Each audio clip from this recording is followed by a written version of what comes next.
Welcome, everyone. Welcome to the first session of this new year. New Year starts with hope, and we bring you a ray of hope with this special session.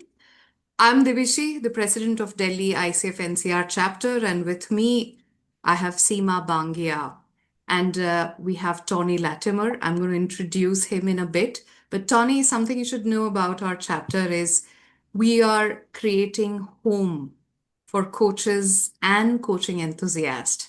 That's अरे the क्या हाल। motto.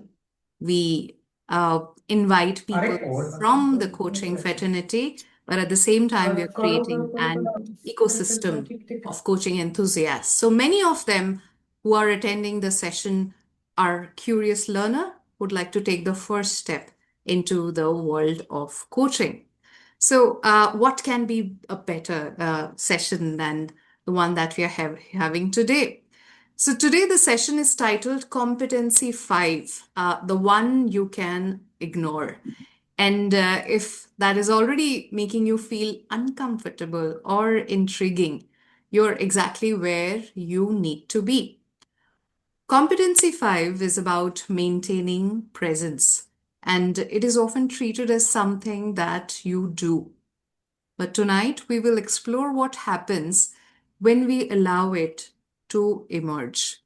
And to hold this conversation, we are deeply honored to be joined by someone who hasn't taught mastery, but has defined it. Before I share what is there on LinkedIn about Tommy, let me share a personal story. So I got into the world of coaching around the COVID, and I was a part of the ICF India Awards team. And Tony was the jury. It was the first time we were doing something new in India. And in our interaction, Tony asked one question. I won't be able to share what the question was, but that question made me present of why we are doing, where we are doing, and what does it mean for our country, for the context. We had a fantastic award ceremony, but that question was became a guiding light for me. I went ahead and being a part of the ICF Impact Awards for past 2 years, and I'm volunteering and I continue to volunteer. So, Tony, I would want you to know, I never shared this before, as a surprise. That question shaped my journey. And I want all of you to have that experience of mastery here. So Tony was not with me for past 5 years, but his question was, and that is shaping who I am today. So that's something which is not there in LinkedIn. And what is there in LinkedIn is about Tony and his great journey.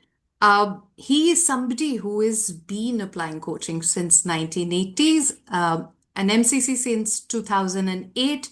He's a past president of the ICF Singapore chapter and has contributed to multiple folds to ICF Global Task Forces, defining what coaching mastery truly means.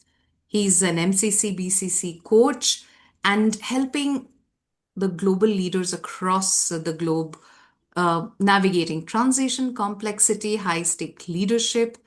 And he has been uh, the creator of Profitable Leadership Registered Framework and works with the C suite executives, helping them match pace and pressure of their roles. He's a pioneer of future ready coaching. You'll see his LinkedIn post, even in his comments. And Tony is also the author of Sell Yourself Corporates, the book. And I finished the book, it's fantastic. And one of the early master coaches who is thoughtfully leveraging AI in coaching practice through a platform called TonyLatimer.ai, using technology to deepen insight, clarity, impact, and more. And he has the MCC level coaching mastery program, and where he simplifies the mastery. So I can go on and talk more about him. I'll share his LinkedIn profile. You can all check how he is sharing his learnings, his mastery with the world. So, as a master coach, as an author, Tony, warm welcome to you. We are grateful to have you with us. This space is yours. Wow. Thank you. What a beautiful introduction. Um, and this is really nice for me to have this audience.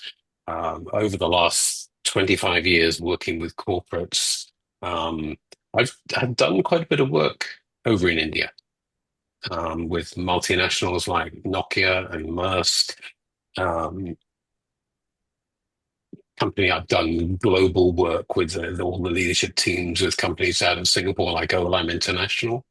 Um, so I've had a decent experience, and one of the nice things is that I'm now talking to a community of coaches from a country where when I start talking about the energy type of work and the implications of that, people don't look at me puzzled and go, "What are you talking about?" They go, "Ah, you understand." So that's one of the things that sort of tempted me. Um, Let me tell you the story very quickly because we're going to go a long way. And by the way, is everybody this camera shy? Yeah. It really makes a huge difference if you all just turn on your cameras, not just for me, but for all of you. You will just feel you're in a different place if you have your cameras on as we do this, okay? So, maybe about 15 years ago, I was doing a workshop for a well-known Finnish telephone company, and all Indian leaders in India. And we were talking about, and this was this sort of leadership and coaching skills for managers, not for professional coaches. So we were explaining that, coaching is just the process of making people think, period. That's it. And I said, now, what you've got to remember is that innovation, creativity, problem solving is all just connecting previously unconnected data in the brain. And I said, as leaders, for the purposes of this workshop, you have to recognize that your people can only access data that's in their brain. And if the data's missing, you have to help them find that data from wherever they need. And they might learn it from you. So this is when you might move from coach, teach, coach, or sometimes being the mentor or being the trainer, as the recent changes in our ICF Competency 7 has finally highlighted. Anyway, we carried on with the conversation. And then, as happens about mid-afternoon, we take a tea break. Um, the gentleman abscond to a room that has, certainly in European society, some very clear rules. When you enter that room, you do not make eye contact with the other people. You simply find a vacant place, preferably a vacant place with two vacant places next to it. You don't go and stand right next to anybody. That's just breaking protocol. And you stand there and do what you're there to do whilst focusing on the ceramic tiles in front of you. So if anybody speaks, it's like, ooh, there's a little breach of protocol. Now, the last thing you can do is turn around and look at the person who's spoken to you. That's a disaster. That things happen, particularly if somebody's wearing suede shoes.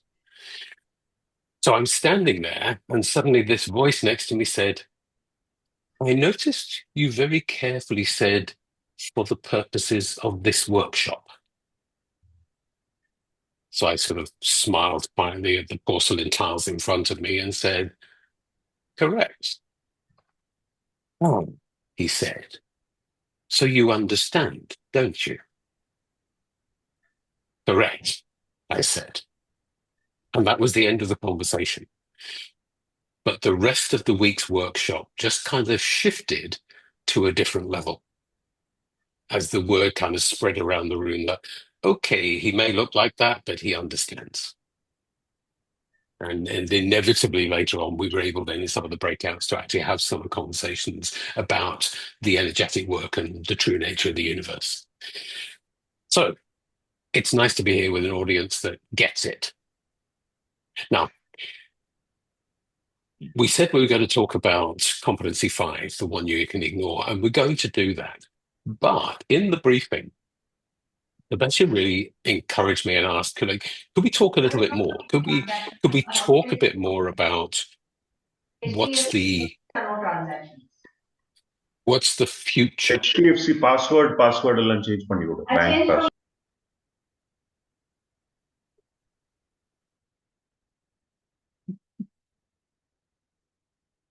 The global mute. I'm back.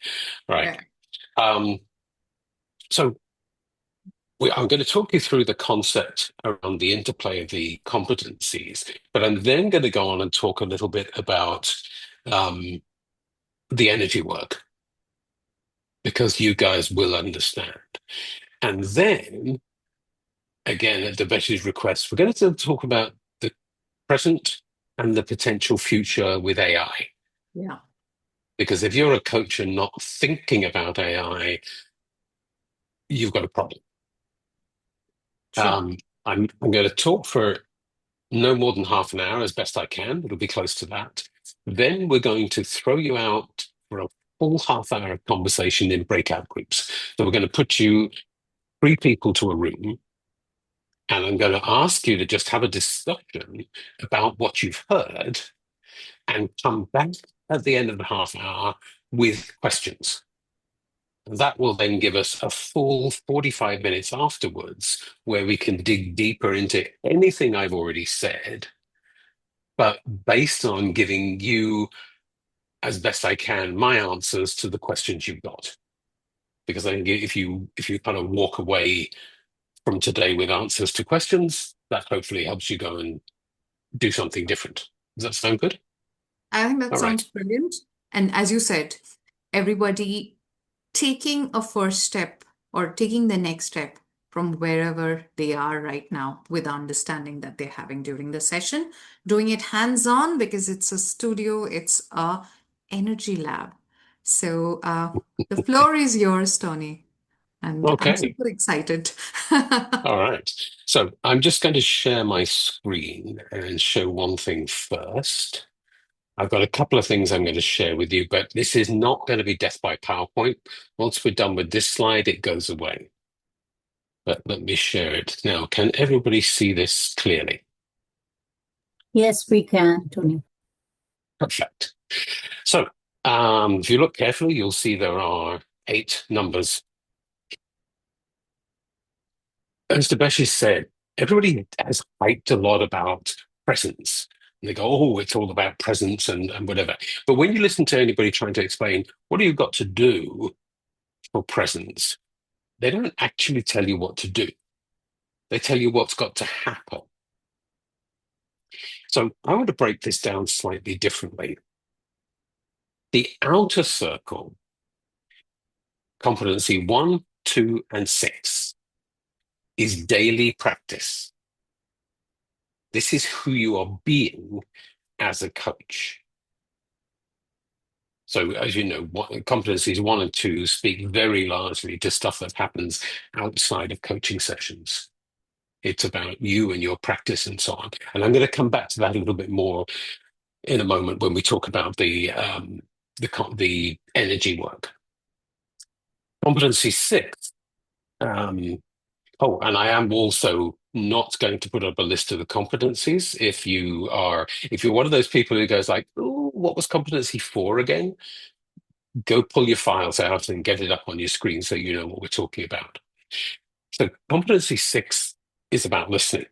And for any of you who've heard one of my previous talks on competency 6, I have a slight problem with the way ICF defines it, because they call it active listening. And I think that's wrong, because when we say active listening, we're expecting you to do something.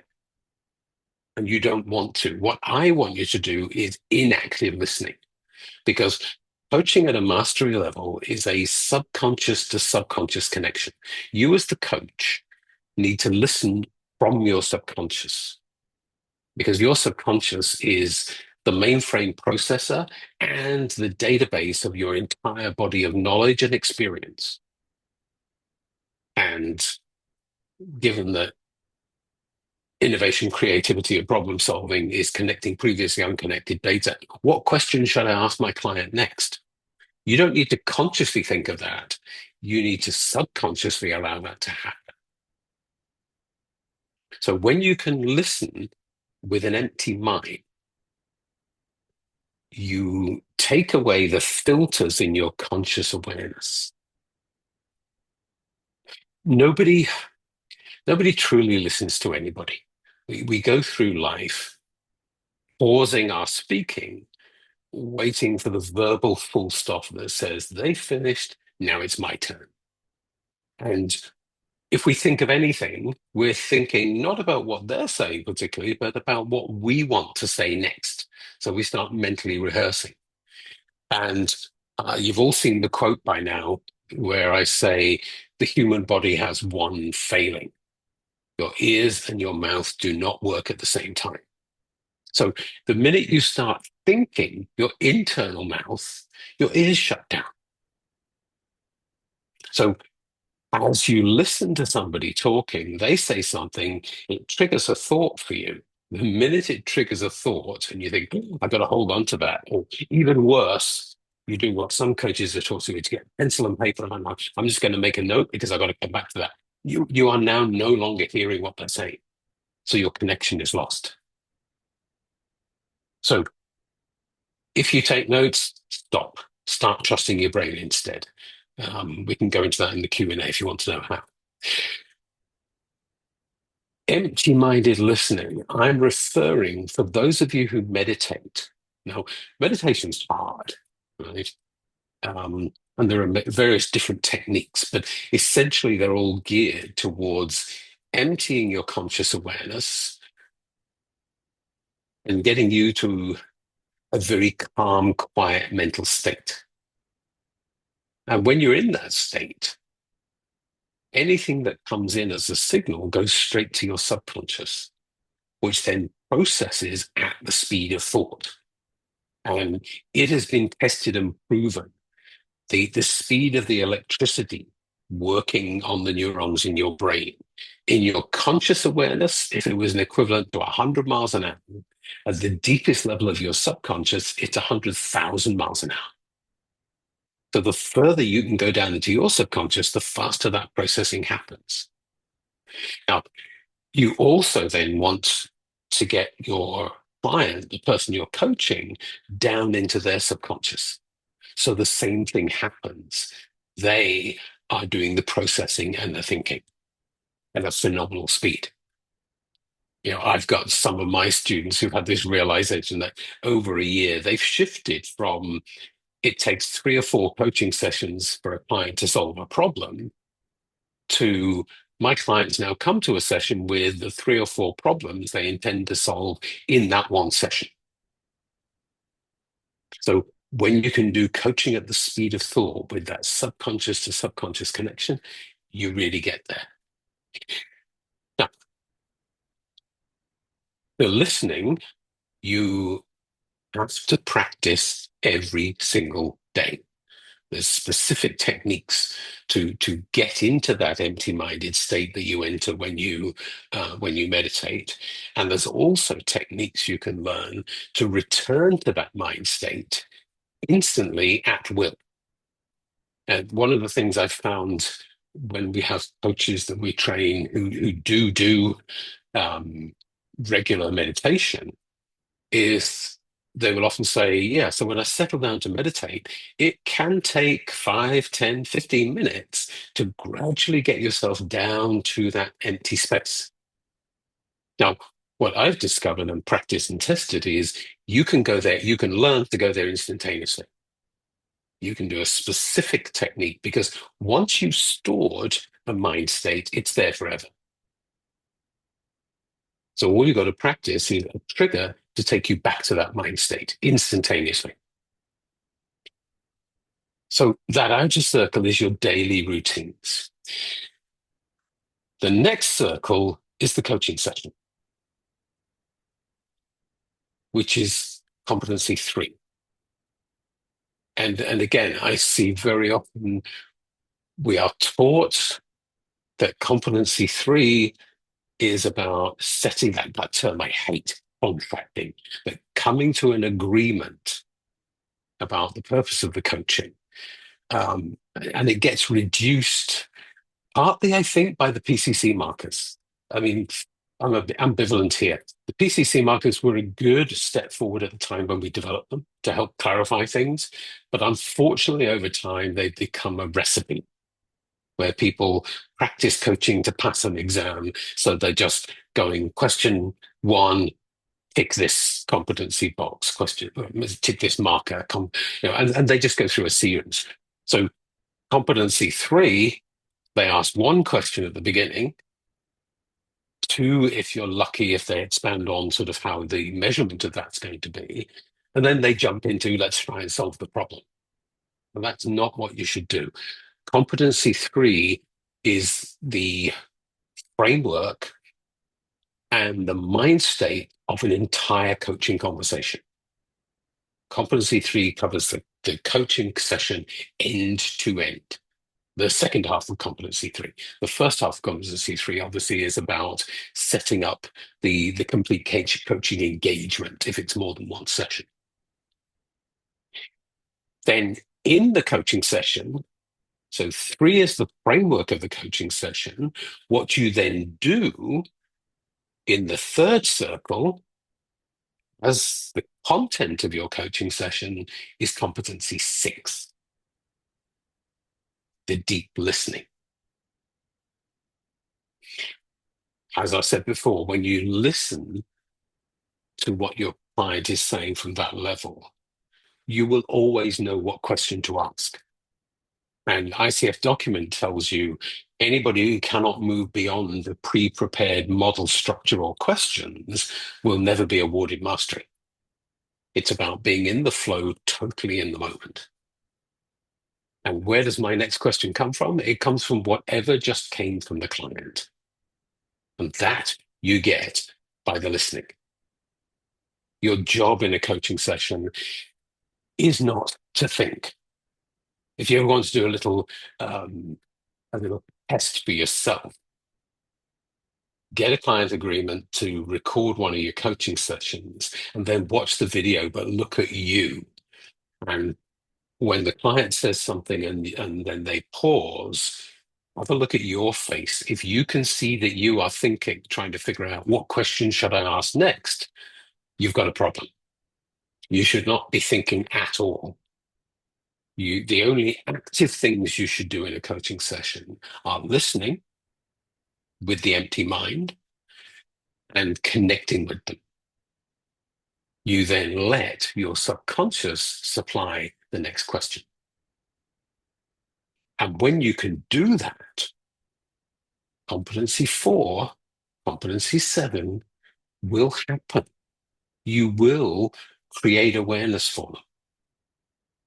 You will have trust and empathy going on because they come from the feeling people get, the communication experience you give them when they can sense that you are deeply, without judgment or bias or agenda, listening to them. Because when you learn to listen to somebody from that empty-minded place, you give them a communication experience they have never had before. How does that all show up? That's what we call presence. Presence happens as a result of doing the other stuff.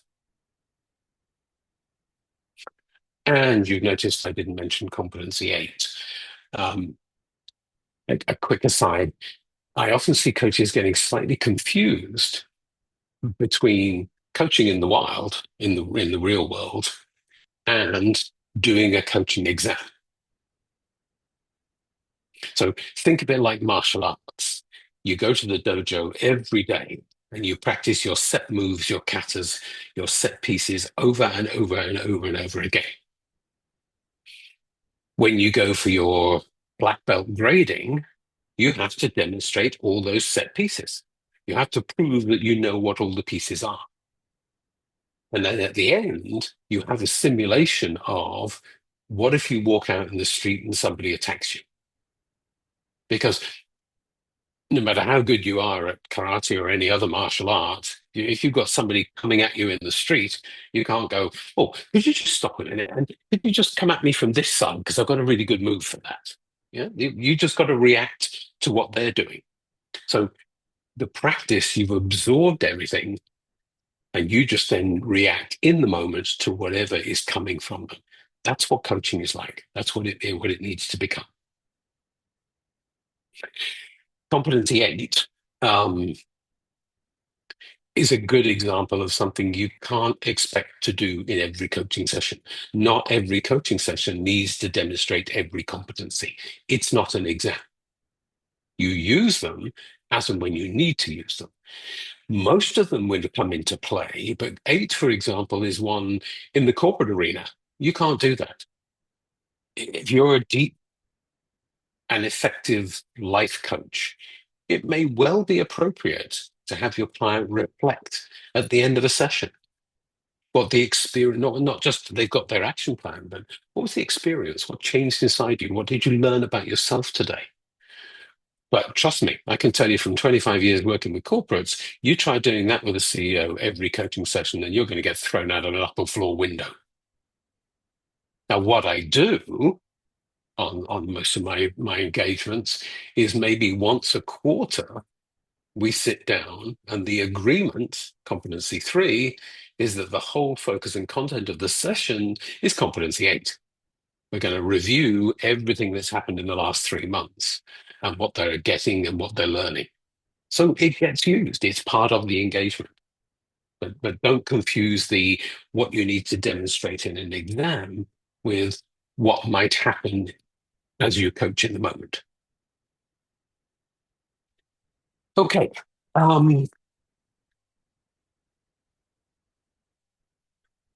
me move on. So why is listening so important? One of the things I've discovered, we know that people experience physical manifestations of the emotional content of the neural pathways they are currently accessing. Do you want me to do that one again slightly slower? People experience physical manifestation of the emotional content of the neural pathway they are currently accessing. If they think of something sad, they cry. But don't think of it that way, the way I like to think of it, because like when you're training, those of you who work teaching managers to coach, you'll discover that one of their biggest fears about sitting down and doing performance management conversations is, what if they cry? How do I deal with that? And if you think of it the correct way, which is just simply a physical manifestation of the emotional content of the neural pathway they're accessing, all you have to do is either wait till they move to another neural pathway and the manifestation will cease, or take them to a different neural pathway. They're not upset. They are simply experiencing a physical manifestation of the emotional content of the neural pathway. And just getting that realization helps you shift things. Problem with coaching happens at 2 levels: Newtonian physics, quantum physics. You can go ACC, PCC, and just over the bar MCC with Newtonian physics, using your 5 senses, or to be accurate, you only use 2 of your 5 senses. Right? When you're coaching, you're using sight and hearing. And then there is the kinesthetic sense of, you know what's happening when you speak, right? But you don't use smell, you don't use touch. That's when you go through the ethical stuff, right? That's bad. So we're using 2 senses. And people can control those. People can learn to control their facial expressions. Now, when you've made them think, you know, the way the eyes flicker and move around according to which parts of the brain they're accessing, that's hard to control, but not impossible. It's hard, but not impossible. So one of the problems is when people talk about, coaching's all about powerful questions. No, it's not. It's not. Because if you ask a question, you expect an answer. And guess what? What they say is the most easy of the five senses for them to control. It's the most easy one. The one they can't control is the energetic reaction. So, in brief, as Einstein said, everything in the universe is made of energy. I'm energy, you're energy, the space between us is not a space, it's energy in another form. If I can learn to release some of the phenomenal energy potential of my body and make ripples, and it's strong enough when it reaches you, it must ripple. So learning to use the energy, even for those of you who do energy work on yourself, there's another whole level of learning to use it with others and in the world. And it's totally doable. Everybody can learn because this isn't something new. Yeah, over the last 25 years, I've learned how to do energy work. I've learned how to teach others to do energy work. If it was new, I couldn't have learned that. I ain't that clever. So this working with our energy and with the energy of others is simply reawakening a latent human capability. I personally believe that we probably lost the capability around about the time of the first industrial revolution. That's where predominantly, particularly over in the Western world, when people would have lost that, when everybody migrated from agricultural living in the countryside, connected to nature, to moving in cities and touching machines and stuff. The key connection here for you about competency 6 being what you do in daily practice and in a coaching session is I've discovered that when you use competency 6, it triggers the reactivation of your receptors for energy. So you will start to pick up the signals the more you practice it. And there's 3 levels for us to go on. When you want to use energy in coaching, it's, can I sense the energy signals coming in is level 1. Can I connect with somebody with the energy is level 2. And can I flow energy through them, which is level 3. And you want to do that because although the TCM, the traditional Chinese practitioners, they sort of cut you off at the neck. They have this belief that an imbalance in the flow of the energy in the body is connected to ailments, maybe causes it. But your thoughts are physical. Your thoughts are simply electrochemical signals on the neural pathways in your brain. And coaching is the process of making people think. So when they are stuck, when they can't think of an answer, when they need help from a coach, there's an energy blockage. So if you have the ability to flow energy through people, it's like oiling the rusty machinery. Things start to move faster. And we know this is for real. In our advanced classes, we actually periodically do something you wouldn't typically do with a client, standalone, but for practice. We get a group of coaches. So somebody comes with a problem they need coaching on. And in absolute silence, we guide the group to connecting energetically and then just moving the energy with that person until they suddenly go, okay, I've got it. I've got my solution. Yeah. Now, so working on the listening skills, the empty-mindedness helps open you up to the energy receptors, which is a good thing. So why is this important?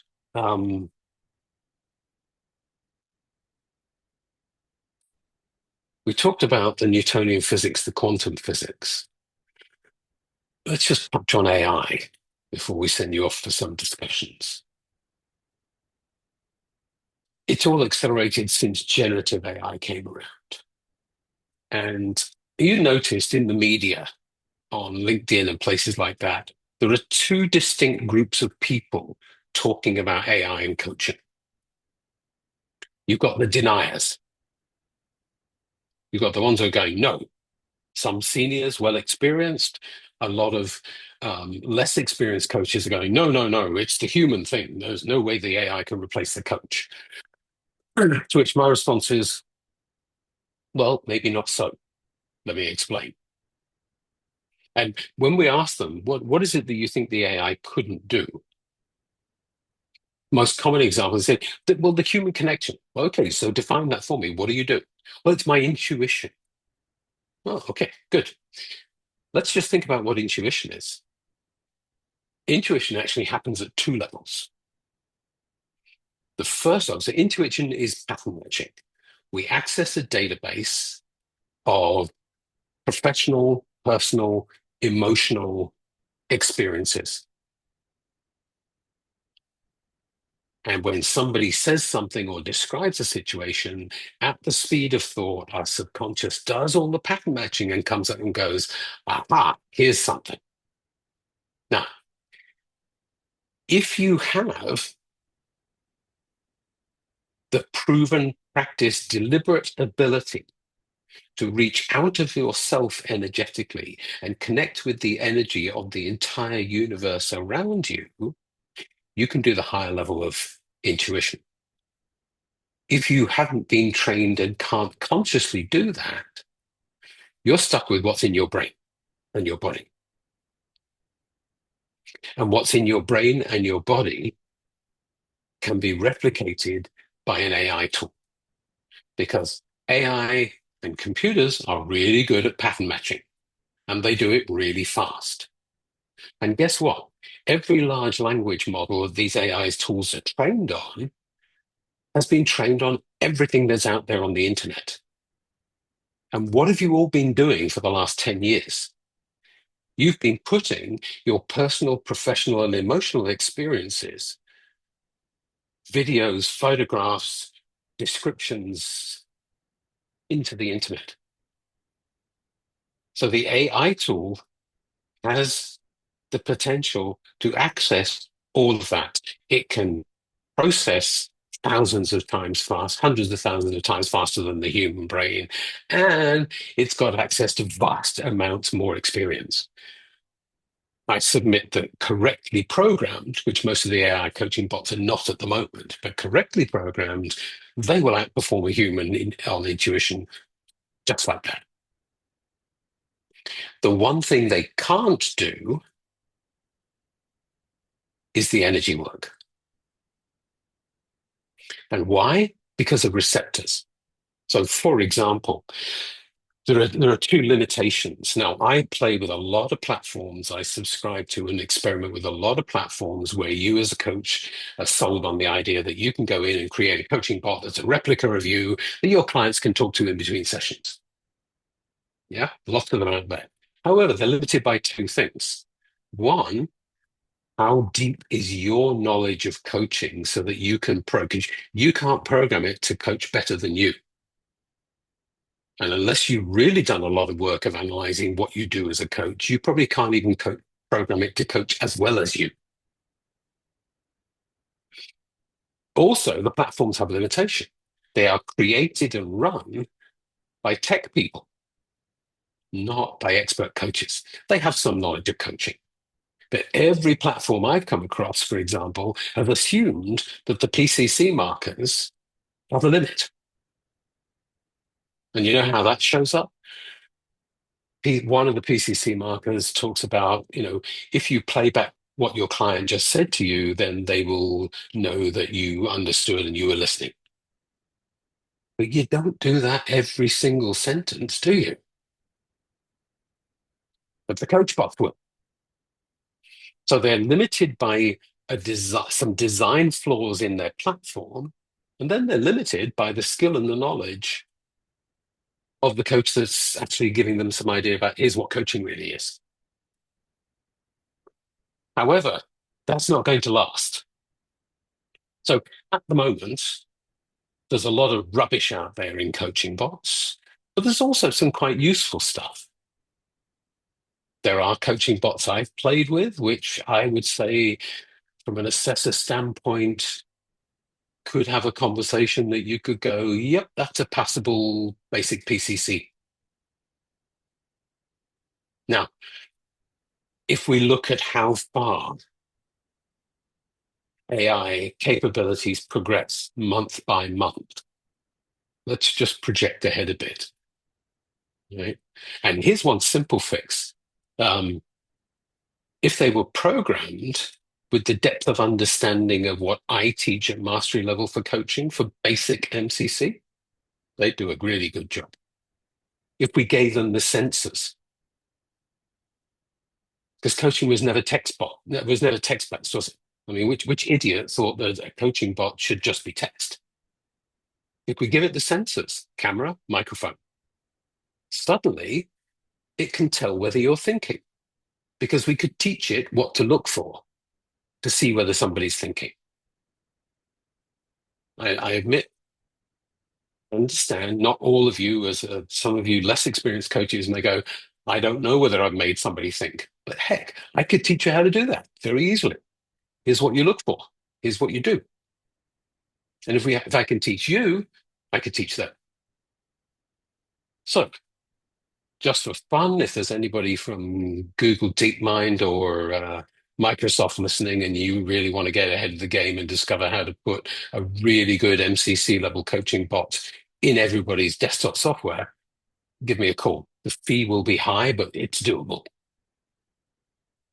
Now, the reason this is important for us as coaches is it's coming. Don't kid yourself. Now, the other part, so you have the deniers who say it's not coming. The other group of people are the ones who are all talking a lot about AI and coaching and saying it's okay, it will sit alongside the humans. Oh, really? Well, if you dig in, everybody who is saying that, it'll be okay, it'll be a tool to help the human coaches, every one of them is either owns an AI coaching bot platform, is working on developing coaching bots on one of those platforms, or is on one of the middlemen platforms like Ezra, Coach Hub, Better Up, and they're already developing their own coaching bots. You don't want to be a taxi driver when autonomous vehicles finally get their act together, right? So you've got to learn to coach at the level beyond anything that we can imagine we could teach those bots to do. And I'm not kidding you. One of my strengths, because I was an IT guy for years before I got into coaching. So I am logical, analytical, and I don't do tree hugging. I can only understand something if I can understand the science behind it, the numbers, and the application. So I'm very practical. So when I talk about this, it's like, because I thought this one through. One of those tech companies gave me the resources. So when I got my MCC in February 2008, the big realization was, OMG, I can do this. And I know your first reaction will be like, duh, you passed the exam, of course you can do it. But no, more important, I was one of the first examined MCCs.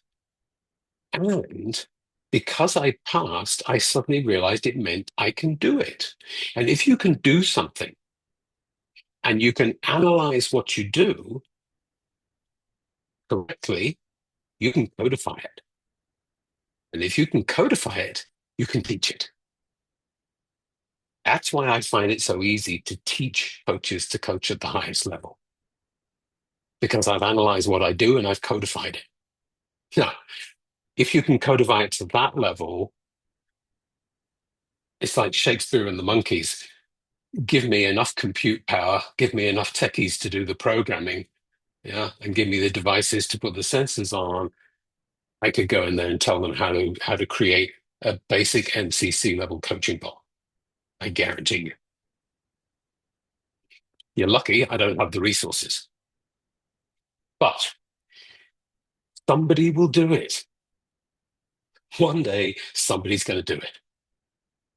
And we as the human coaches have to be coaching at the level that nobody can touch, which is the energy level.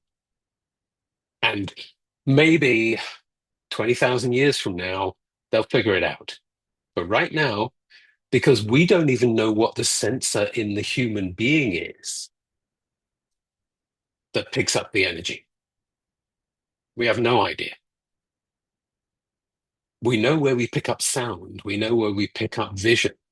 So we can give those sensors to the bots, but we can't with the energy ones. I was listening to Professor Hannah Fry just recently. She's been running the Google DeepMind podcast for the last year or so. If you want to be on top of this stuff, go there, go to source. It's brilliant. And Demis Hassabis, the founder of DeepMind, was actually saying he believed they will get to generative general AI and beyond with current technology.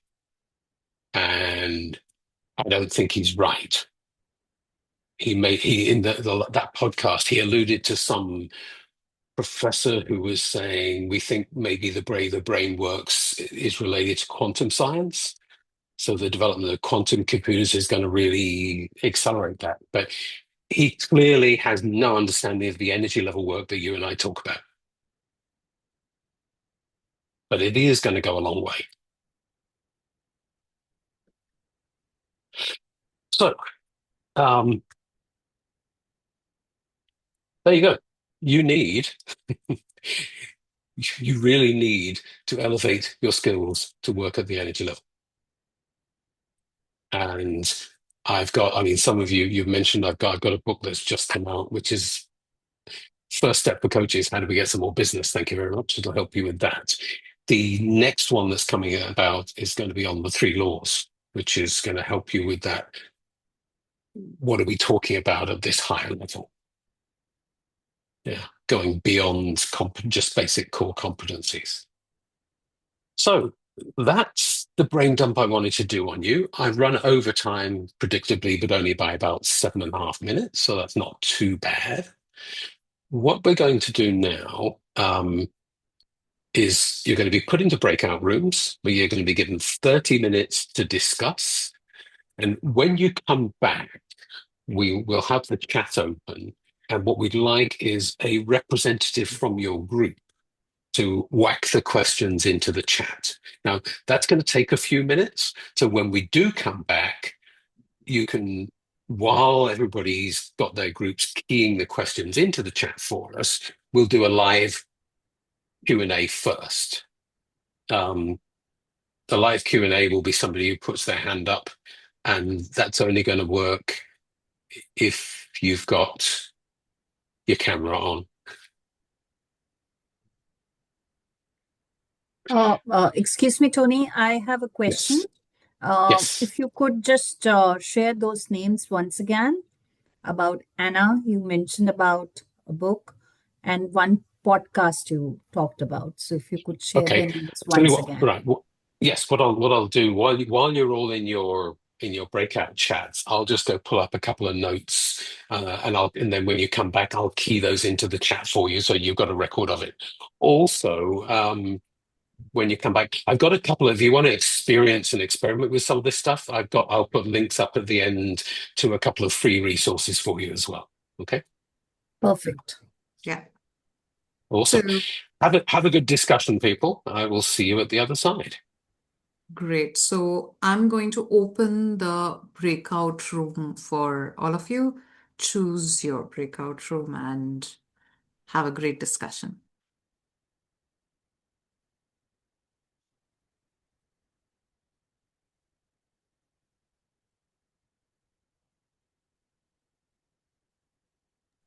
So Debeshi, what time we come back?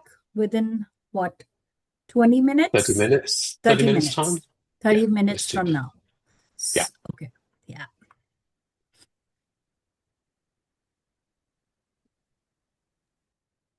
Opened all the breakout rooms. You can choose your room.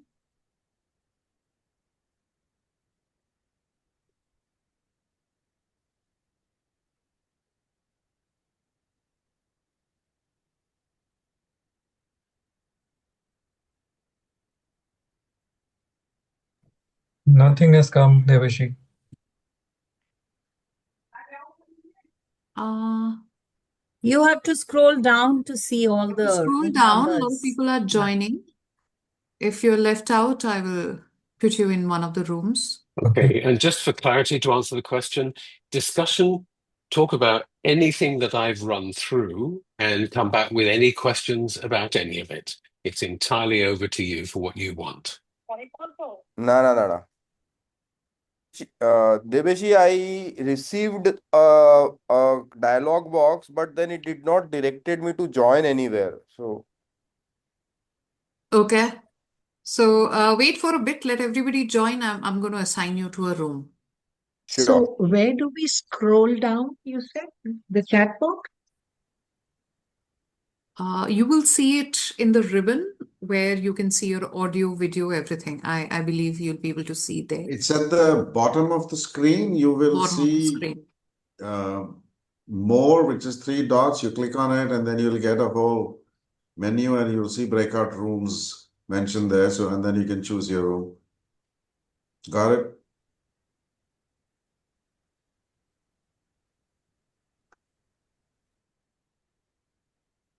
I got this option transfer to room. The moment I click on that, it is showing, a dialog box saying room code. So I don't have a room code.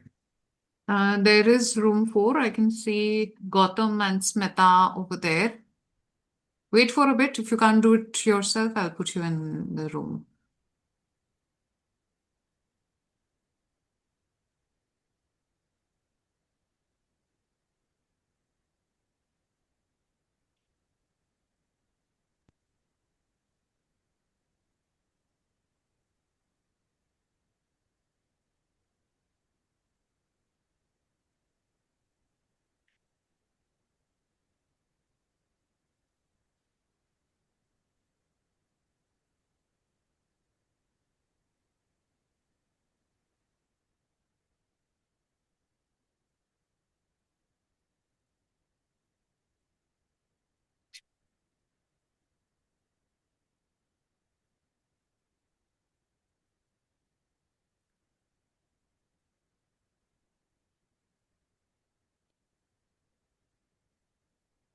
Okay, you still got Amit with us?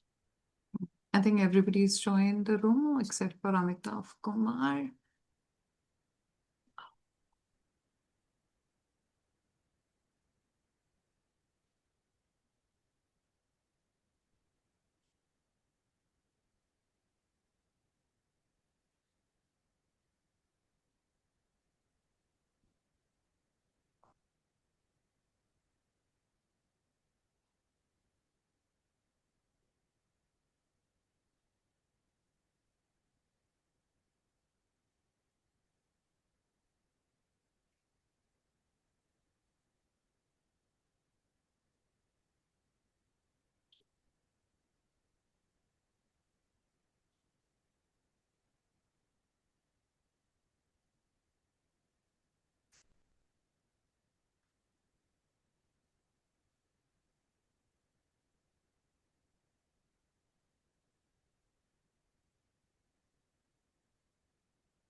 Okay. So, how are we doing so far, Debeshi? You're doing fantastic. There was no choice but to throw a lot at them very fast after the briefing that you gave me. But I think, yeah, at least we've covered the, as you said, we've We covered have a the areas, lot, and it all interlinks and it's all important. So we have a lot of we'll food for discussion with what you've given them. yes, we'll see what they come back with. Yeah. Yes.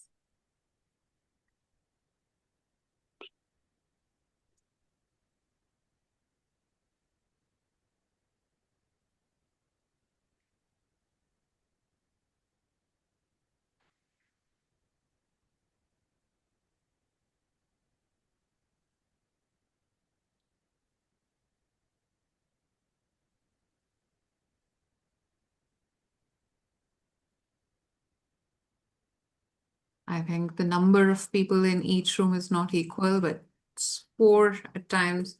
And some rooms have 4, some have 3, but it's okay. Hmm. Yeah. Just let me see if it did.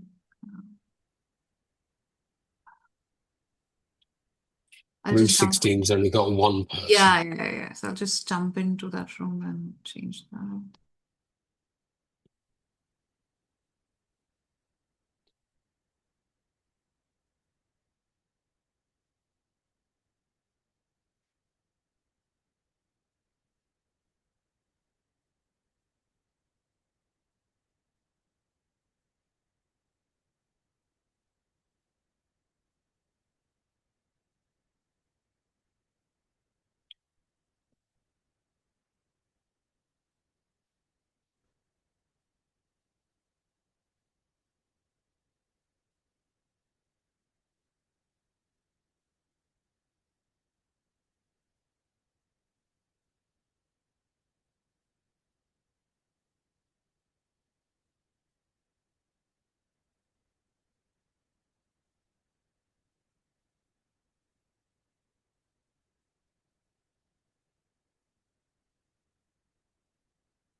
We have 10 rooms with approximately 4. In some, we have 5 participants.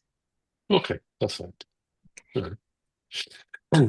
As you're Great. not in a breakout room in the discussions, did you have any questions? I have a lot of questions, but yeah, I'd love to be in one of the rooms, or I can ask some questions as well since this is recorded. Yeah, your choice. We can either answer a few questions now and keep it in the recording, or you can go and jump in a room. Your choice. I think I'll ask questions. So, one question that I had, and we started having that conversation, when we were talking, is when we talk about presence, and you started the conversation with that. It's not just within the coaching session, practicing presence, even outside the coaching session as a coach when you're practicing it. Yes.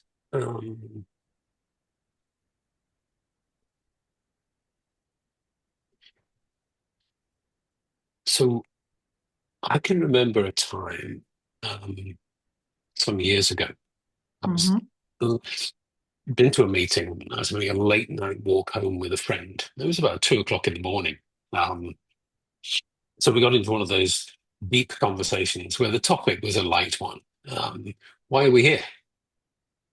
And literally, and we hadn't even had a drink, so we were stone cold sober. We were just having the conversation about, so why are we here? Why do we as humans exist on the earth? And we processed a lot and did a lot of thinking about it. The answers I came to were that our primary purpose to be here is just to be here,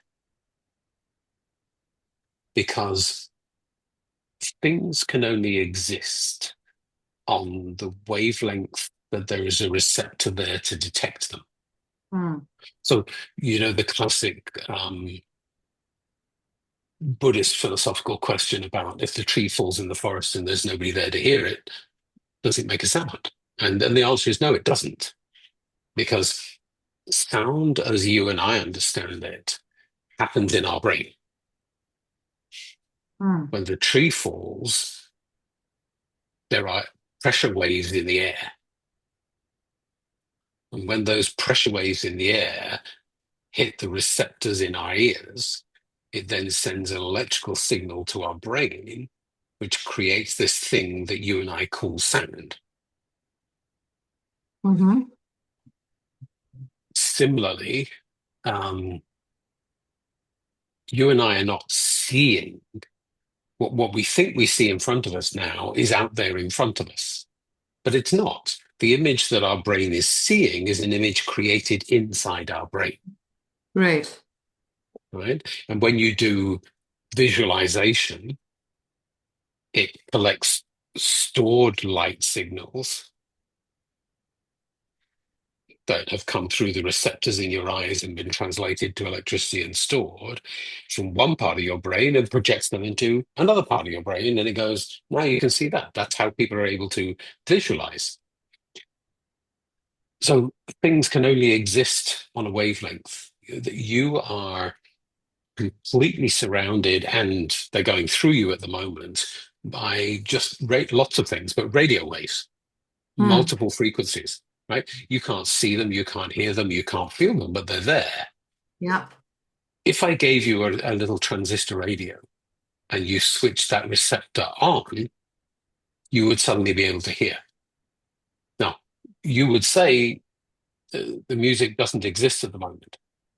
It does. You just haven't got a receptor there to bring it into reality. So this was my first thinking of, we are here to observe so that the things can exist. Yeah.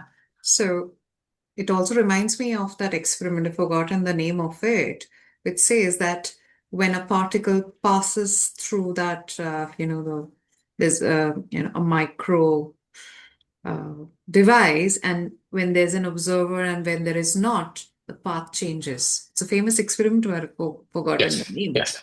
So, And if you read a little bit about quantum physics, the observer changes the event. yes. I think Einstein also talked about it. When the mind enters the equation, things shift. I'm not an expert in this area, but No, not me neither, but I've read enough about it because I found it fascinating. And then I start sort of doing some thinking. So step one was, our purpose is just to be here, because by being here, things exist. We allow them to have an existence. But then because the observer impacts the event, the free will that we have is, what impact do you want to have? What do you want to And okay. yeah, now if you say, I'm not aware of this and I'm sitting here doing nothing, you are still having an impact. You are part of the energy field. Yeah, but you can choose to impact the energy field. And you can't get past the fact that everything in the universe is energy, and therefore it's all connected. It comes down to, what is your level of ability to reach out and connect deliberately, consciously, with all those other particles? So, and it was fairly recent years that I kind of took the thinking that far to go, okay, just saying I'm just going to sit back and be an impartial observer is not an option. Because anything I do, even sitting in silence to observe and being impartial, is having an impact. So, is that the impact I want to have? Or should I choose to have a different impact? Yeah. The visualization which is coming to me, I'm a visual person, is meditating on a seabed.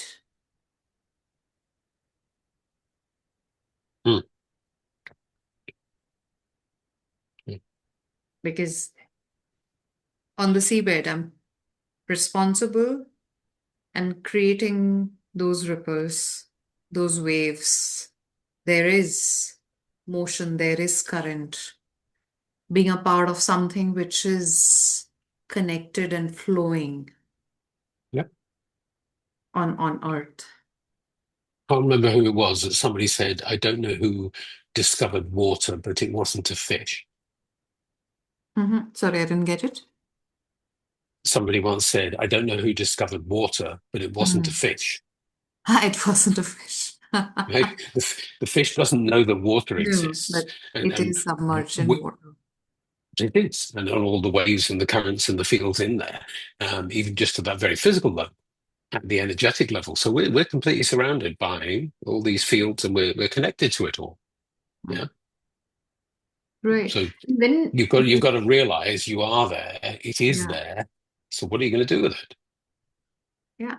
And when we also go back to AI, and I think there is it's there's the AI has gone through different phases. So ChatGPT was one kindergarten, ChatGPT 2 in primary school, ChatGPT 3, and there's going to be a stage where I think it will have its own intelligence, have its mind on it of its own, and um, isn't also that going to be another energy level? Like all this work that is happening, the GPT itself, it's also energy.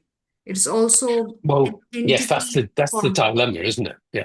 Mm, That's the dilemma of it, because all the stuff that exists with the generative AI and the databases and all that stuff out there is part of this world made of energy. mm, Yeah. Um, it may not have the receptors for the energy because we don't know what they are. Therefore, it can't utilize that. But we can, mm, because we can consciously connect to it. mm. Um, I mean, science fiction has always been a great place to go. You know, if you ever get into go do some searches on science fiction literature over the last 100 years, and how many things that first were written about in science fiction are now actual science fact. Starting from Jules Verne's Yeah, work to it's mind blowing. mm, Well, uh, Leonardo da Vinci, yeah, yeah, I well, the mentioned. stuff he came up with. So, Yeah. anybody who said, "Oh, it'll never be able to do what I can do," yeah, that's being extremely narrow-minded. Yeah, um, there is nothing in current technology, hardware or software that could replicate the energy sensors that the human being has. But that's only because we don't know what those energy sensors are. So the ultimate breakthrough, and if you look in science fiction, um, Asimov was one of my inspirations. But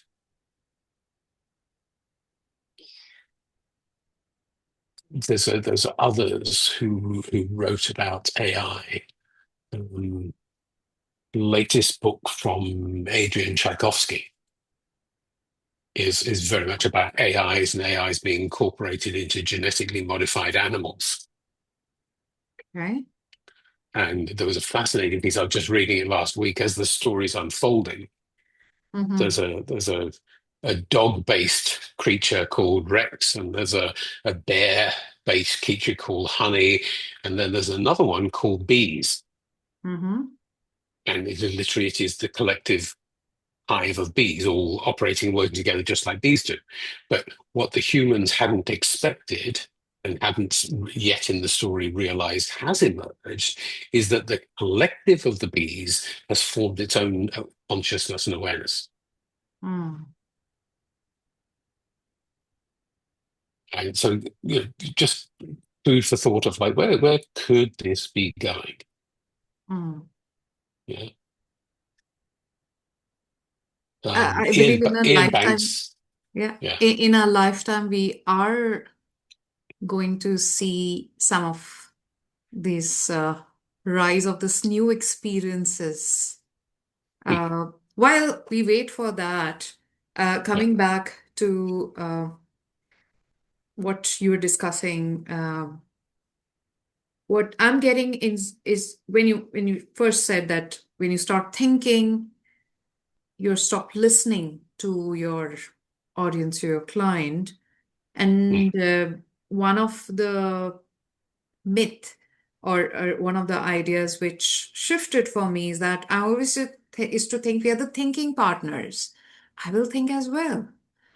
So Yeah, no, it's to make them think, which yes, obviously I do, but it was also there in my mind that I'm a thinking partner. I will do my thinking own way. yeah, So that shifted. And while you're sharing about we exist in this energetic matrix and we are connected and we are able to shift the algorithm, the energetic algorithm of the other person, or mm, what you shared, is that when we enter the coaching room, speaking with the clients, or even like when we enter any room, mhm. we bring our energy level, uh, and to be able to bring that to a space where we can create the ripple in others is a constant practice. Yes. And not only that, it's not just the people. Hmm. So I don't know if you've ever been anywhere where people go, "Oh, that house or that room, it's got a bit of a negative vibe or whatever." So you can do that if you're going to go to a room to have a meeting, even before the people show up. You can go in and tune into the energy of the room and shift it. Hmm. And you can go out and connect with all the people who are going to come to that meeting and connect and move the energy for them before they even come to the meeting. Hmm. So I was literally just earlier today. So an interesting thing I'm noticing in recent years is I'm mostly working with new CEOs. They've stepped up into the big job for the first time, and they've got stuff to deal with and how to deal with the leadership team and so on. An interesting increasing percentage of them in the coaching, we do get to a point where it feels appropriate to bring the whole subject of energy in. Okay. And they're always receptive to it. Hmm.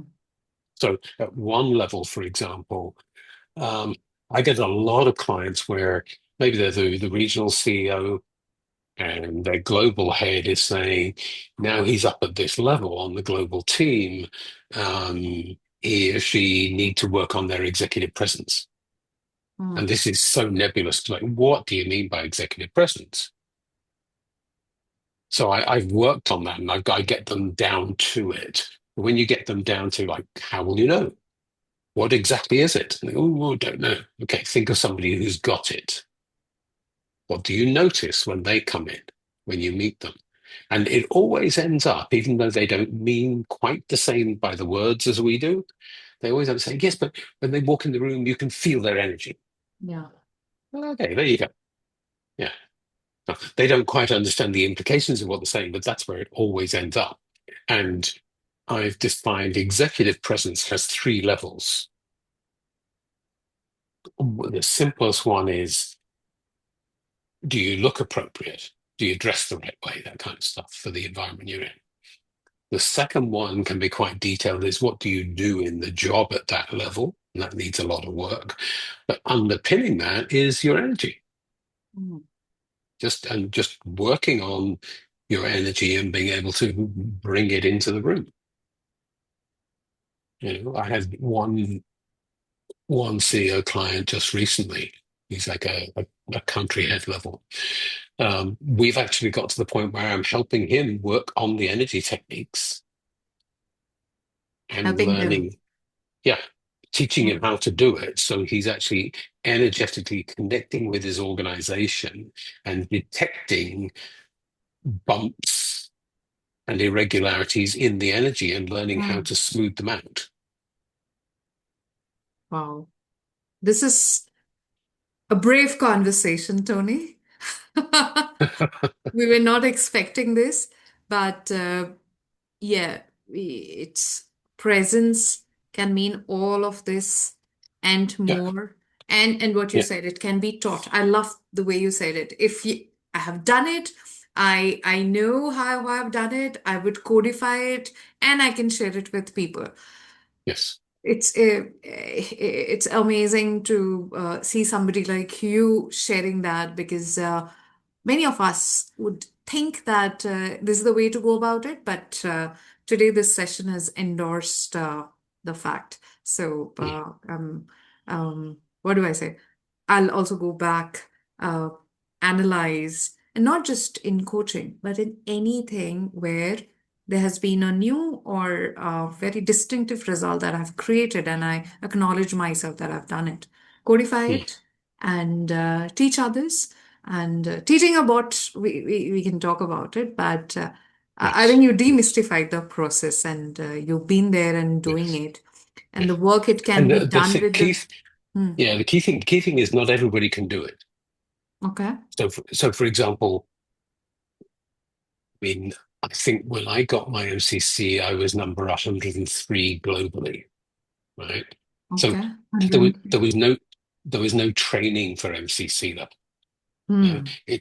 I was one of the first ones that were examined because all the previous ones had they'd finally got to that point. There were enough of them kind of done it for enough years and grandfathered in that they went, okay, let's just decide what would you expect at this level. Now let's figure out how we examine people. Yeah. Hmm. Um, but nobody had figured out how to teach it because typically the people who were involved in the early coaching and at that higher level, they could do it, but they could not explain what they do. Okay.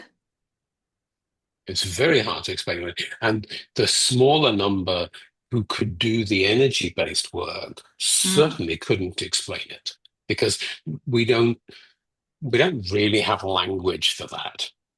Hmm. Yeah. And so it's only when I realized that what we need to do was borrow the language of science to bring it to a level that people could understand.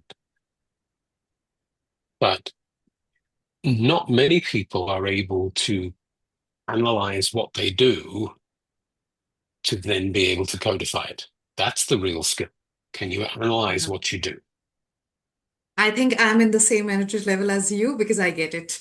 Yeah, I can analyze and codify, can get yeah. it. I think it's time to bring them back. Let me Sounds about right. go to the breakout rooms. Something happened with my Did you mouse. set a time on it? I think 1 minute.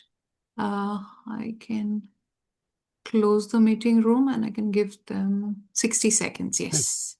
They'll Okay, be cool. back in 60 seconds. All right. Just curious to see what all they have to share. Mm, Isn't this also a coincidence that we are having this conversation? I know you for almost 5 years and having it now, because I feel 2026 is going to be a year where we'll see a lot of the way we say exponential change in yes, for our area sure. of work. Yeah, Hey, absolutely. welcome back. Welcome, Ripudaman, everyone. I can see smiling faces. So, what happened in your breakout room? So, we had approximately 10 groups. How do you want them to share, Tony? Right. So let's just get all back in. So start the representative from your group, start keying your questions in the chat, and we will then track it and start answering from there. So it's going to take a few minutes for you to key the questions in the chat. So in the meantime, somebody who's got their camera on, if you want to slap your hand up and ask the first question. I can Okay, I see. can go. Okay, We Sanjeev, were in welcome. room number one, so maybe we can go in the same sequence. We Okay. had a discussion, good discussion about the topic. We tried to think about various live examples of how this energy exchange happens in our daily life. And one of the obvious examples was like between our loved ones, kids, parents, partners. So there are sometimes moments that we know what the other person may be seeking, or we know what's going on in the other person's head. So that's normally happens at close relations. Mm. But then the question that we thought of that we should probably put to you, like you talked of ideas getting conveyed at an energy level without having to speak words. Yes. So, so basic question then boils down to how do we actually go to that state and how do we really make that happen? That's we are trying to understand. Right. um, the glib answer is you have to find somebody to learn from. Yeah, because so the energy work is not something that you can actually do by watching a video or reading a book. It's live. You've got to work live, and by live I mean even like this in video conference. So the first start, and it really goes to the question from group 6 as well, where Rita was saying, how does a fresh starter start when we say energy work? And where you start is with the empty-minded listening. Because practicing the empty-minded listening on a daily basis, at least 4 times a day, starts, what I've noticed over the years is it starts to reawaken your energy receptors. And the first thing you will notice, so when we're in a workshop and we take people through the steps of here's how you do the empty-minded stuff.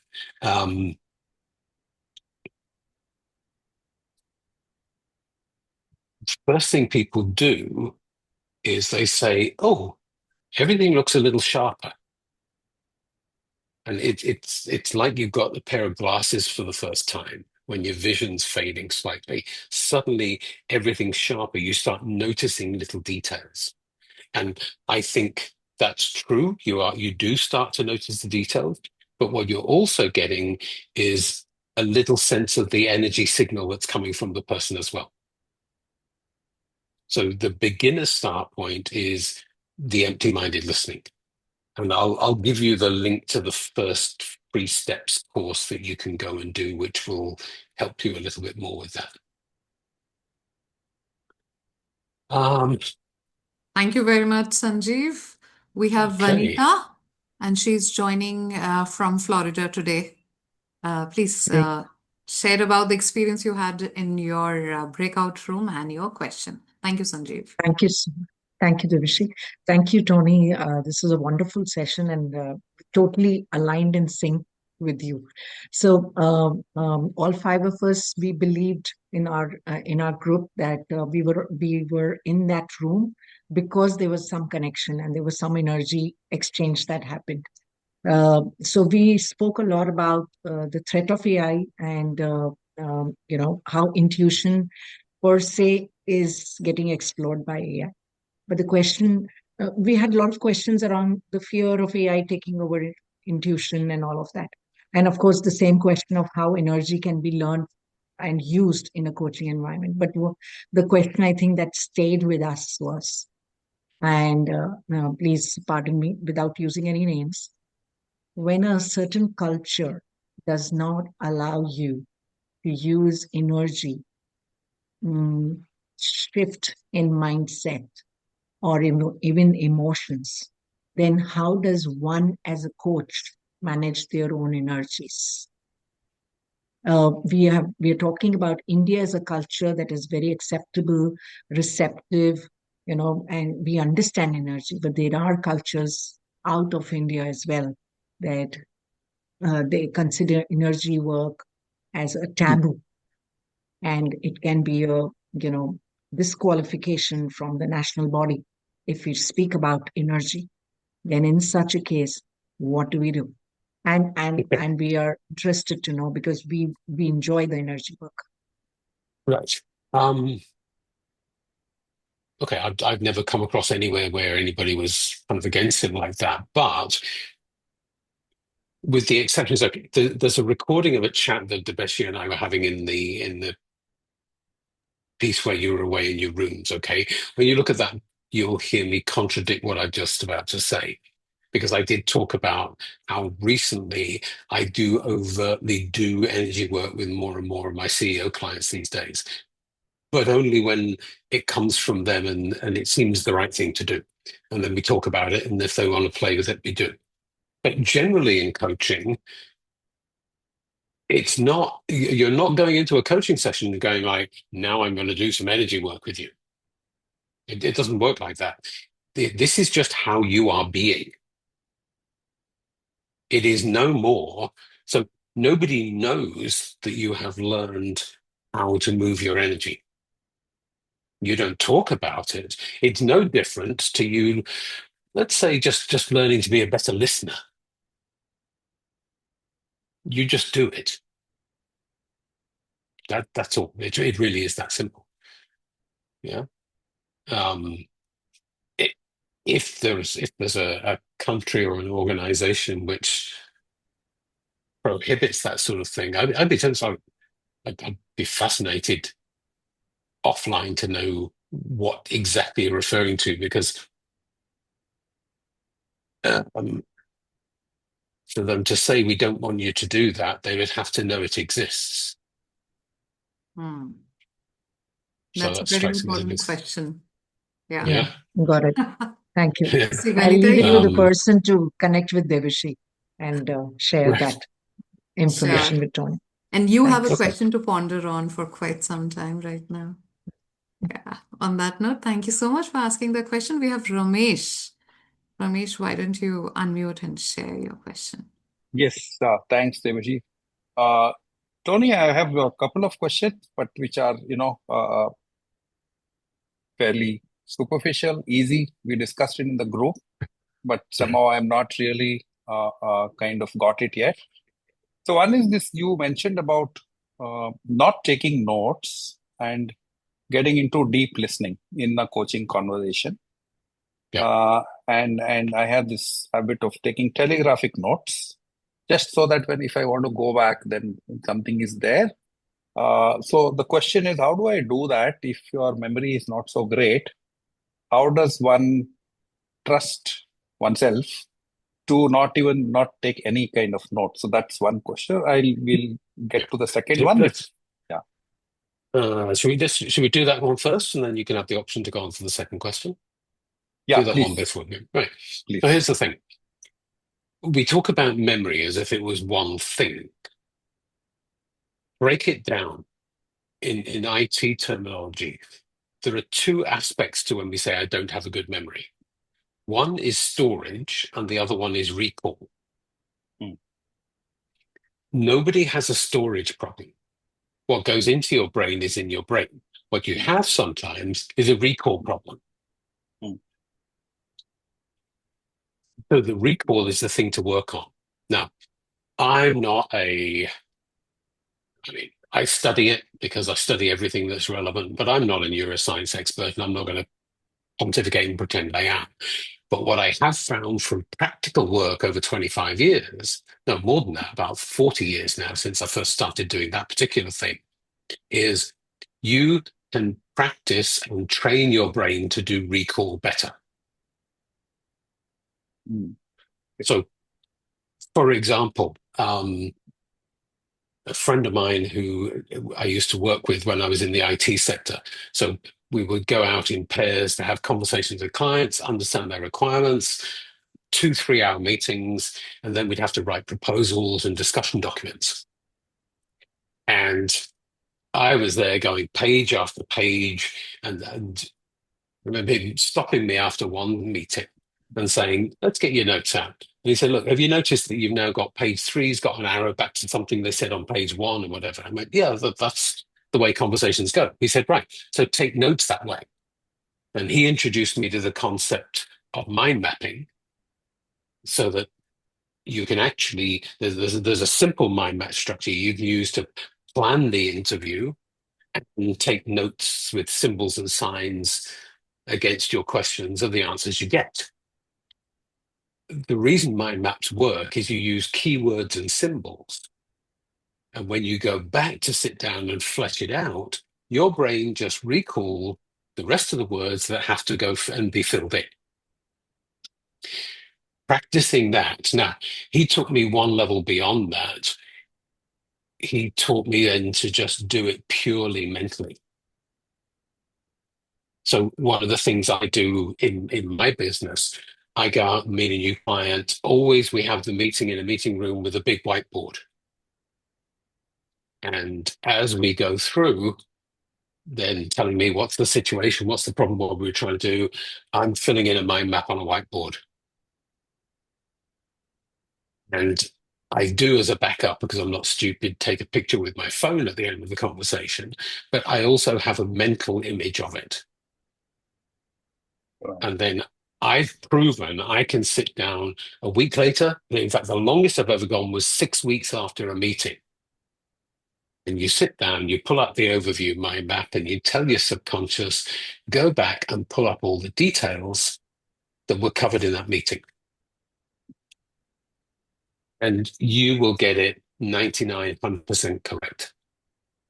Does take a little bit of practice, but definitely as far as short term, on a day-to-day basis, you can do the recall. So here's a simple one, because stop taking notes. That's the client's job, because they know what's important and what's not.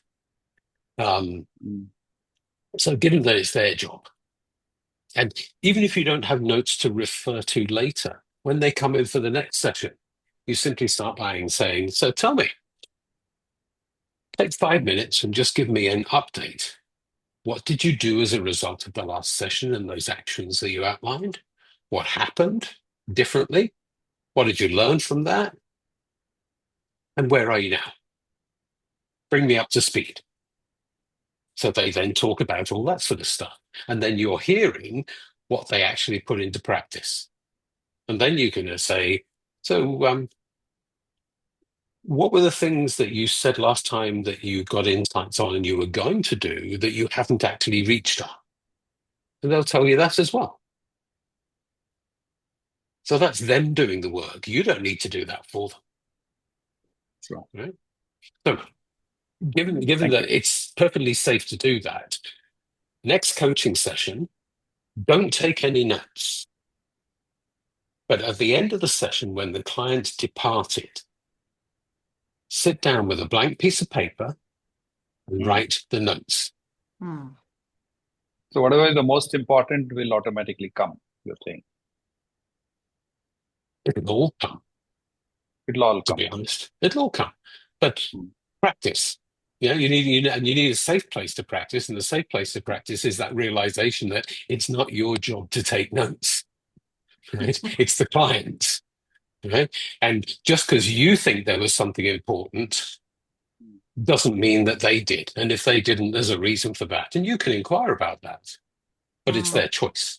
Yeah. There was one piece, this briefly, I've got to say this links some stuff that's being sold at the moment as training for coaches, where a tech-oriented person who knows a little bit about coaching is saying, here's how you can use AI in your coaching business. Take notes and get the AI to take notes of your coaching session, let it analyze, and then it can tell you how you could ask better questions. You can sit down before a coaching session and it will review all this stuff, and it will say, give you ideas about which direction you should take the coaching session in. And I go like, excuse me, aren't we just breaking all the rules of coaching there? Yeah, it's not your agenda. It's not where you think the session needs to go. Yeah. So some of the stuff people are talking about how to use AI, okay, absolute rubbish. I saw one other one recently was saying, get the AI to analyze your coaching session and then suggest better questions. Well, if the AI can suggest the best questions to ask, I'll retire tomorrow because you don't need me anymore. And the AI does not have that level of expertise. Does that help? Of course. Yes. Yeah. Okay, Yes. cool. So your brain can do it. Your brain can do so much more than you think. Yeah. Just Right. give it the freedom to try. What was the second question? The second one is that you said that when you're deeply present, you let the client's questions guide you or take you forward.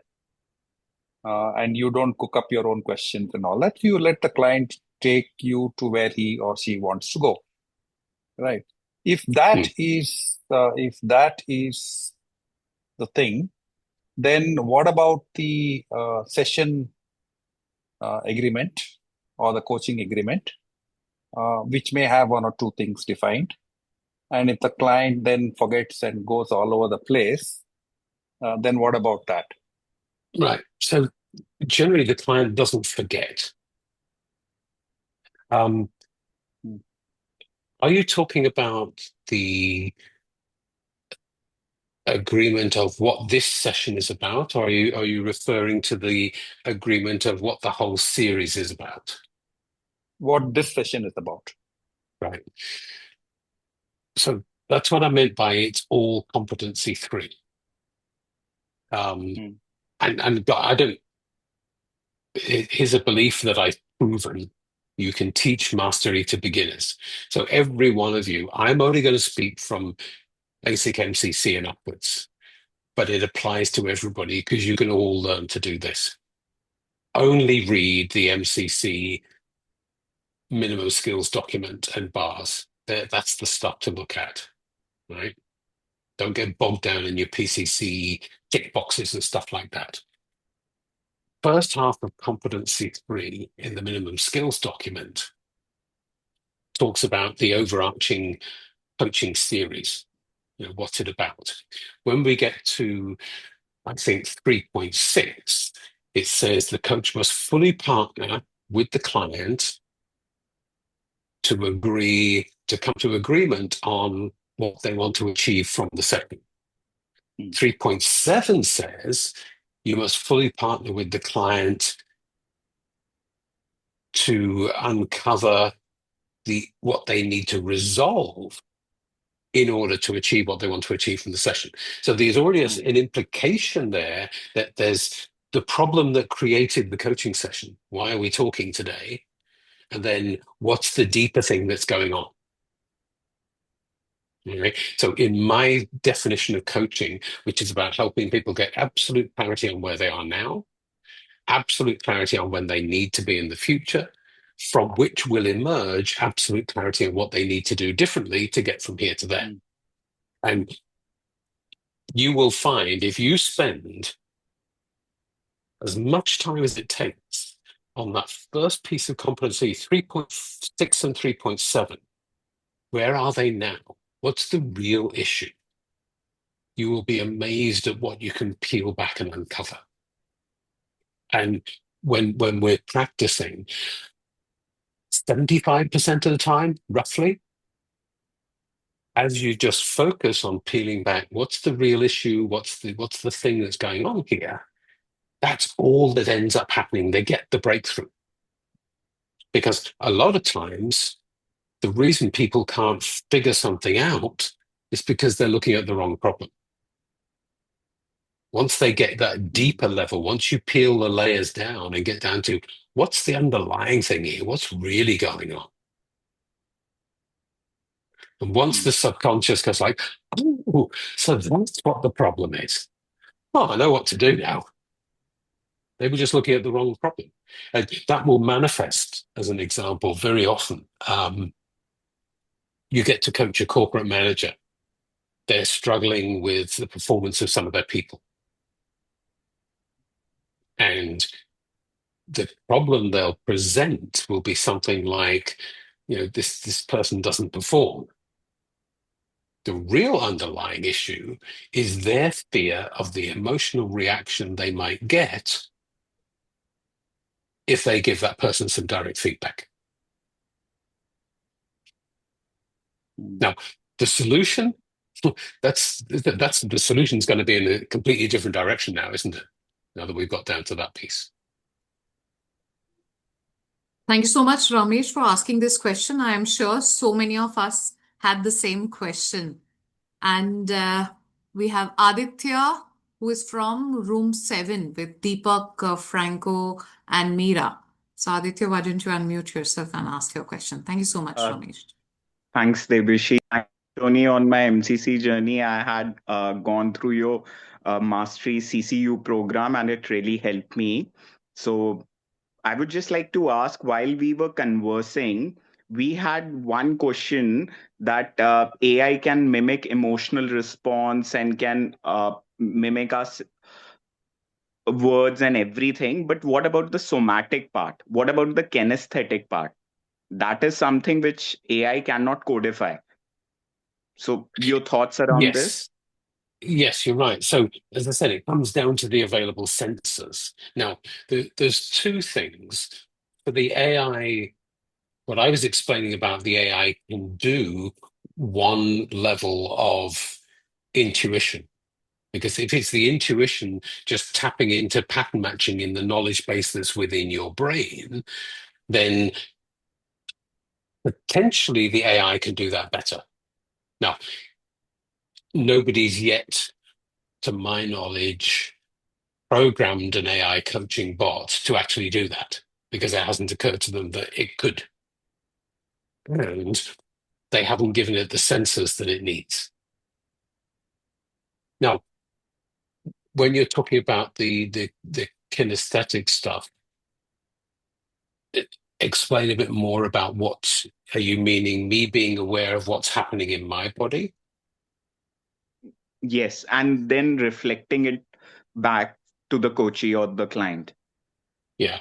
And my experience is that when through that connection with the client, you get a physical reaction, that Yes. is your body's interpretation of the energetic signal that's coming from them. Yeah. Now, the interesting thing is everybody feels energy differently. Okay? Some people see pictures, some people hear sounds, some people just feel in the body. My receptors are sometimes, I think, a little unfortunate. I get electric shocks. That's the way it hits me. It's just like I've just put my fingers in a socket and it's like, you get this jolt and like, oh, wow, that was a bit sharp. But that's just what happens to my system.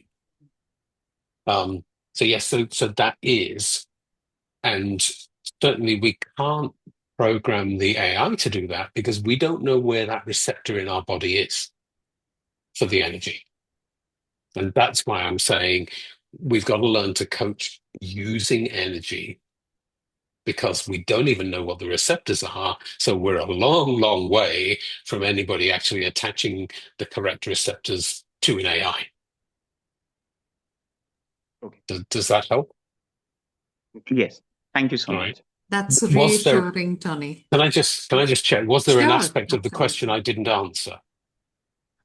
It was this aspect only that AI won't be able to tune in into this energy aspect because everyone senses it differently. The AI can only mimic the emotions, the words, but not the energy aspect. Yes, for sure. Once we get around to giving the AI the sight and the hearing, just give it access to and program it accordingly, it can do that bit. But we don't even know what the energy receptor in our body is that picks up that energy. Yeah. So, if we can move to that level, we're good. Yeah. Okay. Got it. Thank you, Aditya. That was a deep question. And we have Dr. Neera from group 10 with Shanti, Seema, Indrani. Dr. Neera, please share your question. Thank you. Tony, one of the questions has already been answered, which was brought up with the group asking what should be the guidance for new coaches. Because connecting to the energy is a process, it's a journey. It takes a while to get there, is what was the understanding. And therefore, what should one do if one is not going to take notes? And you've already dealt with that and discussed it in detail. So I think that's perfectly fine. The other one that came up was the energy that you talked about tuning into right away. Mm. So context to that is, as a group, we were all really deeply appreciative of how the energy piece connected. Because I think one of the things that we all experienced was a deep sense of gratitude for being inadvertently probably born in a part of the planet where we have a default access to some of this energy and knowledge available to us. So some of it is Yes. inherently there and comes as a default understanding. We just need to tap into it and it's there. It's not like an external essential knowing has to occur for us to tune in. So that was something that we all felt very powerfully. I'm also summarizing here that we loved the connection of the 1, 2, and 6, where my ethical being and my ethical functioning or as a coach in my default mindset all the time and listening subconsciously with the energy enables both the trust and safety we create for the coachee as well as the presence that needs to be present. So that connected very beautifully for us. So there was a lot of resonance and there was a lot of gratitude. So we look forward to know what could be things that we can do to tune in from that perspective of, okay, I'm getting into the session. How can I make it happen right away? Mm. So the to go back to what we said earlier, it's the empty-minded listening. Practicing that state is the thing that opens up the receptors to start picking up the energy. The practice, once you've done or redone the storing of your empty-minded state, you then practice recall. Mm-hmm. So I can give you all now. Actually, let's all just try this. I'm going to work on the assumption that most of the people in the room have experienced through their meditation to some degree that beautiful, clear, quiet space in your head when the meditation kicks in and you just go to that place. Right? If you're one of the few who hasn't ever done or experienced that, my apologies, I haven't got time to teach it to you tonight. But for those of you who have, trust this. Every mind state you experience is stored. If you think about it, people who experience flashbacks after traumas, people maybe from a few decades ago, maybe in the 60s and 70s, who went to festivals and did some plant-based consumption, yeah, they had mental experiences. So the way I was thinking about it was, if something can happen, some outside trigger that causes that person to have a flashback, it means that mind state was stored in their brain and the trigger has just brought it to the forefront. If that can happen by an outside trigger, then surely it can happen by an inside trigger. I can learn to trigger myself. Mm-hmm. And the other thing I've realized over the years is that the control panel for energy is intention. So when people say, like, so how do I move the energy? You just have the intention to do so. And suddenly it works. So intention is the control panel. Thank you. That's powerful. That will help. Right. So here's what we're going to do. I'm just going to talk you through about a 15-second exercise Now, what I want you to do is the intention will be for you to return to the best empty-minded state you've ever experienced when you meditate. Okay? That's the intention you're going to have. So just sit up straight, put your feet flat on the floor, and in whatever way it means to you, just bring yourself centered, pull yourself back from all times and places to become totally present in your body. Now take your attention to the center of your head. And now we're going to take a deep breath in, as much air as you possibly can. And when I say so, we will slowly let it out over 8 seconds with the intention to return to that mind state. So deep breath in now. And now with the intention to let that mind state return, release. And slowly feel everything sliding down and away as your mind goes quiet and clear.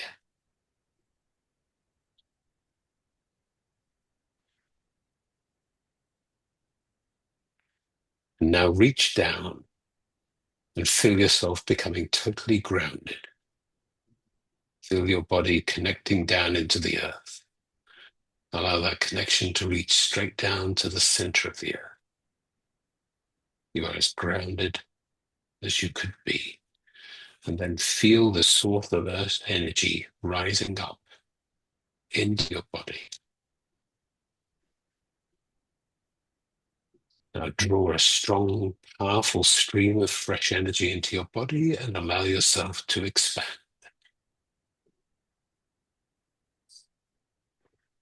And continue to expand until your skin feels tight and begins to tingle. As your skin tightens, now just gently let that flow of energy spread out from you, spread around the room, and softly and slowly connect with each of your colleagues in turn.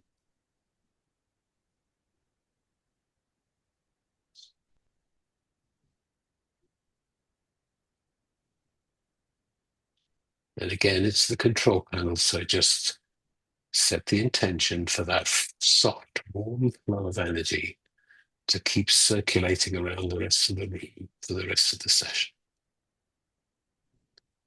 And then gently bring yourself back.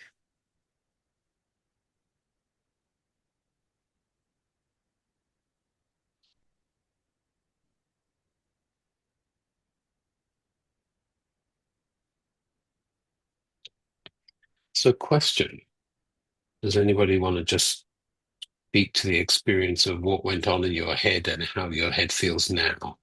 To what extent did you manage to bring that empty-minded state from when you meditate back?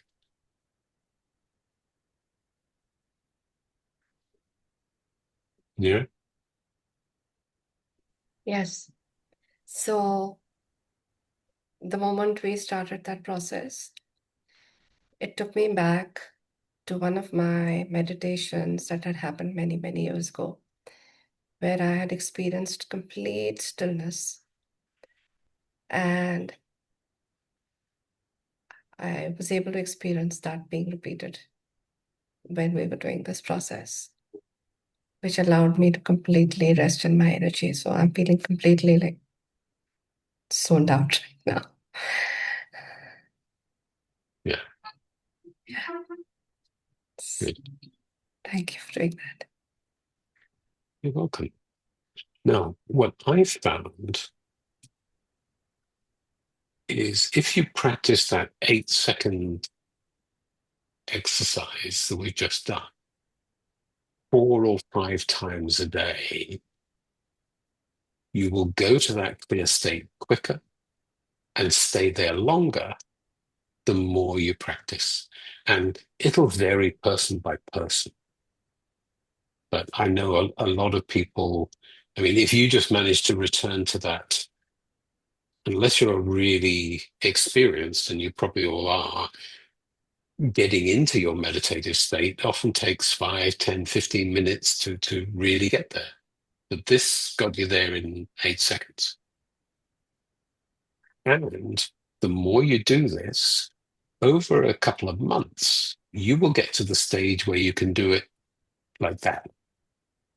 I mean, it becomes that I don't have to snap my fingers. It's just, I'm just illustrating. I can walk into a room, a meeting, a session, or connect with a client and just go bang, flip a switch, and you're just there. But what we've just done is the thing to practice. Yeah.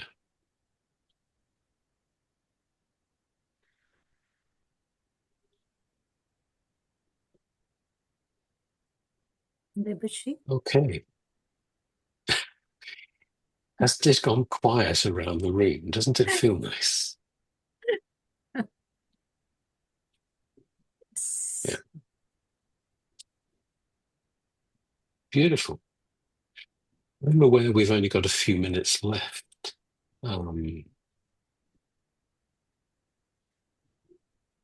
Does anybody want to say anything?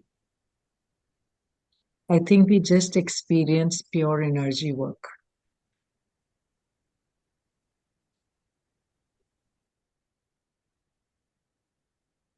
And if I could add, I think the power of visualization, Tony, that was really powerful here. The moment, so I just closed my eyes and then did what you were just telling. And I could, my mind could imagine that, we are kind of, close room and then, able to shift energy, change. So exactly that, change and shift of energy. So it has become much calmer now. And that's the power of, I think, what we have here, yoga, meditation, as my colleague was talking earlier. So could feel that. Thank you. Awesome. Awesome. Now, if I can take the liberty, I think some of this has just been put in the chat, but a couple of things for you.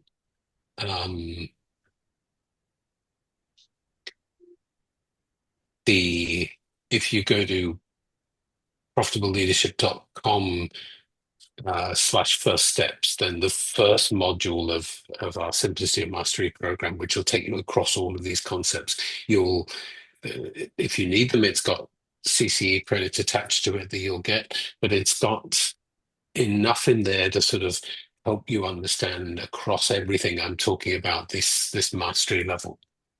The TonyLatimer.ai is free of charge. Now, I'm going to emphasize this is not a coaching bot, okay? This is a generative AI conversational tool for learning. Now, I give it to all my leaders because it contains all the knowledge base of all the stuff I teach leadership. So when they've got questions, they can go in there and say, hey, I've got this situation with one of my staff. How do I give them feedback, etc.? And it's as good as the questions you ask. So it really is good fun. What you as coaches can use it for is to share it with your clients and say to them, hey, when they come to coaching sessions saying, what do I do here? If you're getting tempted to give advice, you can say to them, well, go get some ideas from the AI tool and then bring those ideas to the coaching session and I will coach you on how you're going to implement. So that it can be quite helpful. Go play with it. And I am committed to a series of at least 3 books for coaches. The first one landed last week. That, I'm afraid, is not a free resource, but it's not expensive. If it appeals to you, if you're on coaching platforms and it would change your life to actually get a few direct clients with the corporates so that you can actually get a bigger chunk of the fee, in fact, all of the fee, There's some ideas in there as to how you can do that. And trust me, it's not a sales textbook. It's a story. So as Yes. coaches, you will read the story and see what you can find in there as the principles unveil that you can then use to help you make a sales conversation as easy as a coaching conversation is for you. Right. Tony, you've taken us to such a beautiful space that we have to take a pause right now, and I'll invite Seema to wrap up this session with a few words, and we'll take a photograph. Please don't go. Turn on your camera because we are all in the same energy length. So let's map this moment. Thank you, Debeshi. And I really, really hate to disturb this energy which we have, but I have to do this honors of proposing a formal vote of thanks to Tony on not just my behalf, on behalf of the entire chapter and on behalf of all the participants who joined across the globe. Tony, your ability to bring depth, clarity, and your experience through the storytelling into the conversation made this session not just informative, but deeply, deeply reflective. And we are experiencing it. I am right now experiencing it. A lot of takeaways from this session. And in Hindi, there is a saying called Dil Mange More, which means we want more. So, looking forward to having another session, maybe as and when it's convenient to you. Maybe we go deeply into it, and let's get into it at the earliest. My request, and of course, we're gonna log into your webpage, and of course, opt for that free program which you're offering. It's been very generous on your part to do that. Really, really appreciate it. Thank you so much. Thank you so much, Seema, for wrapping it up. And I am excited to announce Raga 2, our Coach Fest, which is happening in April. And we'd love to have you, Tony, come over in person, meet us in India in April, and we can talk about it more. So, on that note, we are in a beautiful energy wavelength at the beginning of the year. So, please say cheese as we map this magical moment. So, we love Delhi NCR. Show me some Josh. Yeah, just a sec. I'll take another one. Show me some Josh, Rajiv, Dia.